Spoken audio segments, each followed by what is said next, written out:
Assalamualaikum warahmatullahi wabarakatuh. The problem of labor is never ending. Every year, the demands for an increase in the minimum wage are always echoed by workers who demand welfare, making this issue interesting to be examined more deeply. Introduce us from 7th Group Advanced Microeconomics courses in Class U19 Economics Education Study Program, Faculty of Economics, Yogyakarta State University. Our group consists of me, Aglis Vara Pranidhana, with number of students 14, and then Anisa Eka Putri with number of students 21, Verawati with number of students 26, and Sarifatun Khasanah with number of students 34. And here we will discuss a case with the topic of market factors. Indonesia is the fourth most populous country in the world with 269 million people, certainly has great potential from an economic perspective.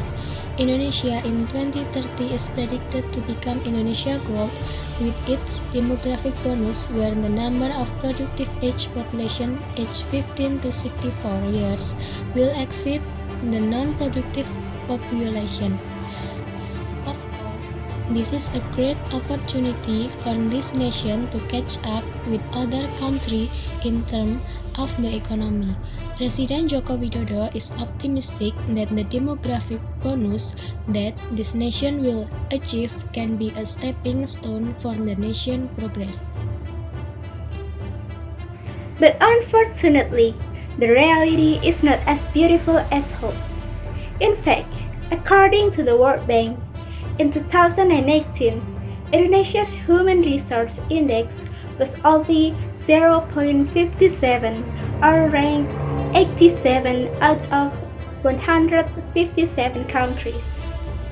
This is still far behind the neighbor country, Vietnam, which is in 48th place. The investment climate in Indonesia is also dominated by foreign capital, which holds 56% of capital. No wonders, the Indonesian people seems to be workers in their own country. However, recently, foreign investors have begun to look to Vietnam as a replacement for Indonesia. The main problem that causes this none other than the low productivity of Indonesian laborers. In fact, labor productivity is still below neighboring countries such as Vietnam. This problem is exacerbated by workers' demand to increase the minimum wage every year under the pretext of human rights and increased welfare. Investors are also made more stifled by the existing reality. Kondisi ini kita minta kepada pemerintah agar direvisi dan agar tidak direvisi itu karena kondisi akan memperburuk kondisi kesejahteraan para pekerja buruh di Indonesia.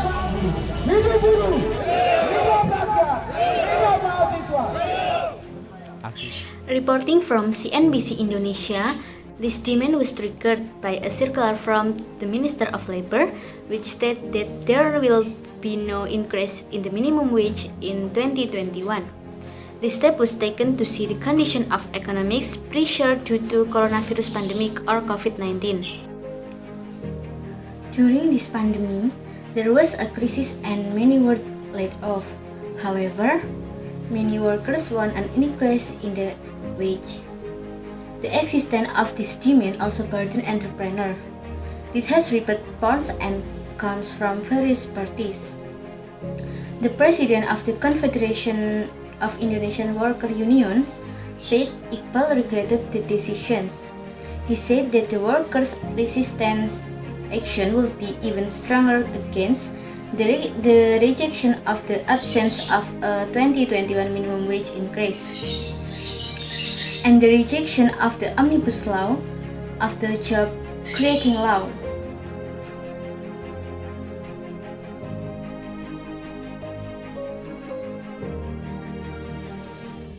And now we will examine this case with the theory of employment in the macroeconomic scope, along with its discussion. Real wage describes the purchasing power of the income or wage that the worker or worker receives. During a pandemic, the level of real wage has decreased due to existing inflation. If in this condition the minimum wage is increased, it will cause an imbalance in the demand and supply labor. If the minimum wage becomes high, then the real wage will be below the minimum wage. That is what is happening now.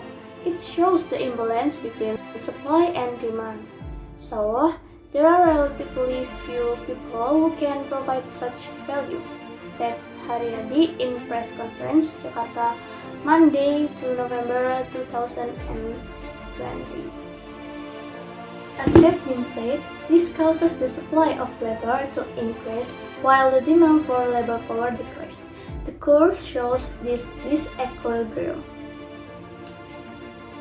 The curve at the top left shows the equilibrium point when wages are constant, where the real wage given is Y and the amount of labor absorbed is L. When workers demand an increase in the minimum wage, there is not accompanied by an increase in real wage. This will cause an imbalance, it shown in right graph, so that the labor supply will exist at point S, while the demand for labor is at a point of scarcity. Based on various existing studies, an increase in the minimum wage will also result in a reduced demand for labor by the business sector. Even so, if the UMP is not raised, the labor force will experience great pressure due to the needs they must fulfill. From this case, there are several solutions that we get from reviewing article and journal.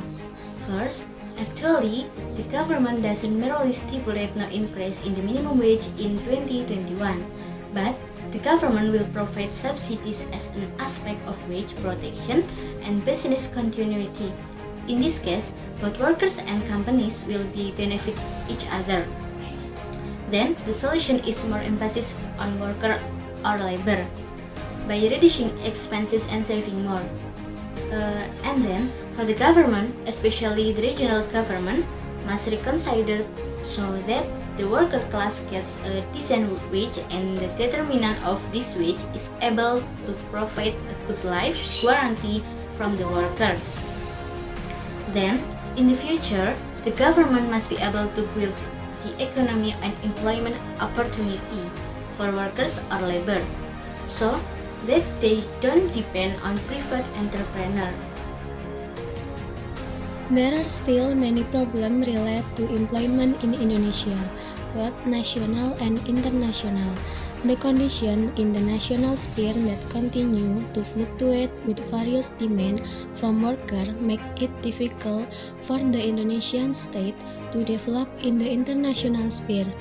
Various parties in this matter must take part in making improvement to the problem that occur. The government as the policy holder should be more considerate and transparent regarding new policy so that there are no misunderstandings that lead to anarchist action everywhere. Then, the worker or laborer must also be wiser in responding to existing policy. Hidup buruh!